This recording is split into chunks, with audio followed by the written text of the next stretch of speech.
Hello, everyone. My name is Eric Hazelton, and I'm a project manager at the Housatonic Valley Association, a regional nonprofit organization that protects the river and land resources of the Housatonic Valley.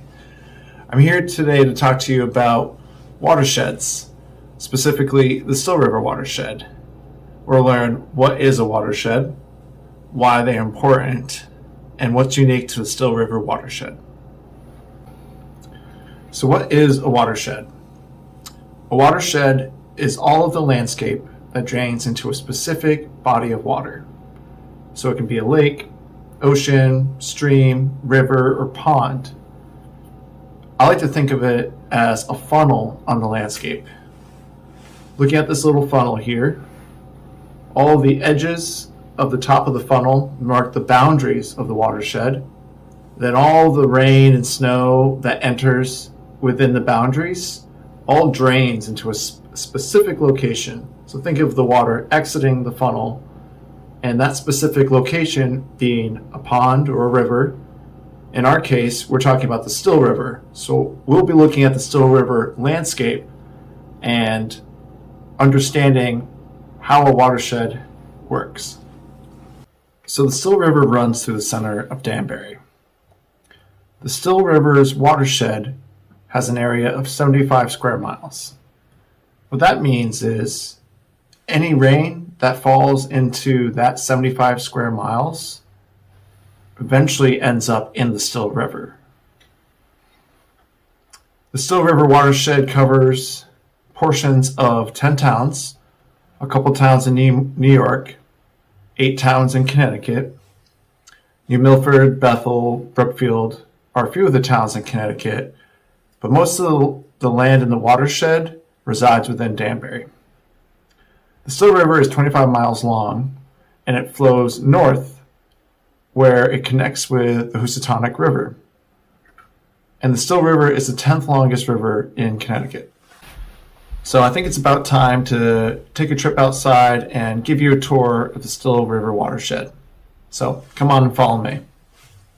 Here's a map of the Still River watershed. The purple line is the watershed boundaries. The green shape is the city of Danbury. And you can see the Still River, the thick blue line, moving throughout the watershed. That yellow circle is showing our first stop on the watershed tour.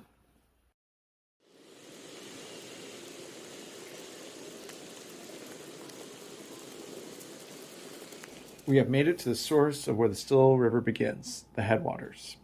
You can look at this as the furthest point from the end of the river. Headwaters can stem from mountains or even glaciers. For the headwaters of the Still River, you'll see water is forming in these steep forested hills. As rainwater hits the forest, it hits rocks, trees, and leaves. Most of it will remain on the surface while some will enter the soil and become groundwater. Water is trying to find the path of least resistance. Gravity and slopes will help fresh rainwater find its way into small valleys in the forest. In these valleys are where headwater streams form.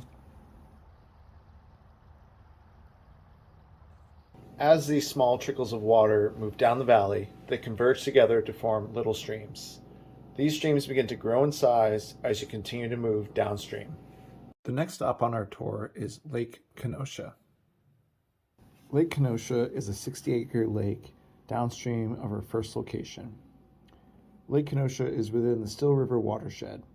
When you think about it, Lake Kenosha has its own watershed. Looking across the lake, you see hillsides and houses. When it rains over there, water will flow across that landscape and enter this lake. Think about this lake being the bottom of the funnel, and all those surrounding land around the lake make up Lake Kenosha's watershed. So far, we have seen landscapes within the watershed that have been mostly natural. As we move further downstream, we will see areas of the watershed that contain many roads, buildings, and parking lots. Let's go see how that might affect the watershed.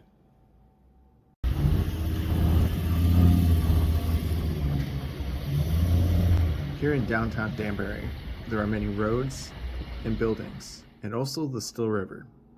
You may not be able to see the river while passing by on the bus or in your car, but if you walk on the sidewalk, you can see the river below. It's contained in this channel and even completely covered in some parts to prevent flooding to the immediate surrounding area. How do you think rain interacts with this built environment? Roads, sidewalks, parking lots, and roofs are all labeled as impervious surfaces, meaning a hard area that does not let water seep into the ground. 14% of the watershed surface area is comprised of impervious cover. That adds up to be about 11 square miles of hard surfaces where water cannot enter the ground. Take this parking lot, for example. As rain hits this and collects here, where does it all go? Water will flow down the path of least resistance, which leads us to the storm drain or catch basin. Rainwater flowing across impervious surfaces can be called stormwater runoff. This runoff can enter a network of pipes that will eventually discharge to the still river. We call this point of discharge an outfall. Here are some examples of outfalls. Stormwater runoff has a tendency to pick up things when flowing across impervious surfaces and lawns. Things like fertilizers, litter trash, pet waste, road salt, oils, and excess sediments are a few of the pollutants that can be discharged into the still river without any sort of water treatment. We call these pollutants non-point source pollution, meaning they are contaminants to our waterways that come from a variety of sources across the landscape rather than one obvious pollutant source. Let's now follow the stormwater and go down to the river to teach you some more about the still. Here is Pandanaram Brook. This is a stream that runs past Danbury High School. Streams can be referred to as tributaries. Tributaries are connected to larger rivers or lakes. Pandanaram Brook is a tributary of the Still River. Here is where Pandanaram Brook connects to the Still River. We call this connection the confluence. Let's look at a map of Pandanaram Brook. When you're investigating sources of pollutants, sometimes you can look to sub-watersheds to narrow down where pollutants may be coming from. Pandanaram Brook is a sub-watershed of the Still River. Let's zoom out to see just the Still River and its entire watershed. But there's more to the story here. We can look at smaller tributaries and streams and break up this large watershed into smaller watersheds like Pandanaram Brook. Let's keep moving on our watershed tour and head downstream to our next stop. Notice how much wider the river is here compared to the trickles of water we saw at our first stop. Many tributaries have now converged together to form a river channel with a greater volume of water. Also notice how flat the landscape is here. We are within the floodplain, which is the area next to the river that floods when there is a storm event. This is a natural process. Floodplains make great habitat for wildlife and help reduce pollution. The plants in the soil clean and store rainwater. One of the major forces that created this broad floodplain happened approximately 10,000 to 15,000 years ago. Melting glaciers at the end of the last ice age left behind a low-lying limestone basin. This basin filled to become a large glacial lake, which at one point covered most of the watershed. Geologists called this area Lake Danbury. We're on to our last stop. We're going to move north to Lover's Leap State Park. That railroad bridge is crossing over the Still River. As we begin to turn around, we see the end of the Still River connecting to the Housatonic River. This is the confluence of these rivers. All the rainwater that falls into the Still River watershed eventually makes its way here to this location. This is the end of the Still River watershed, but now where will all this water continue to go? From here, the Housatonic River flows south. It continues all the way to the ocean. The Housatonic River empties into Long Island Sound. So why does all of this matter? Because our environment, society, and economy all depend on a healthy watershed. The health of a watershed is a measure of how we are all living on the land. What we do upstream ultimately affects all the people, water bodies, and wildlife downstream.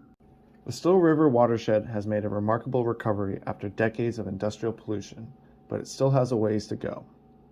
A majority of the water quality is poor, limiting recreation opportunities and creating unsuitable habitat for aquatic organisms. The Still River has the potential to be an incredible resource, a place where residents and visitors alike can go to swim, paddle, fish, explore riverside trails, connect with nature, and learn from the landscape. Everyone in the world lives in a watershed. The improvements we continue to make in the Still River watershed will be shared with everyone and everything downstream.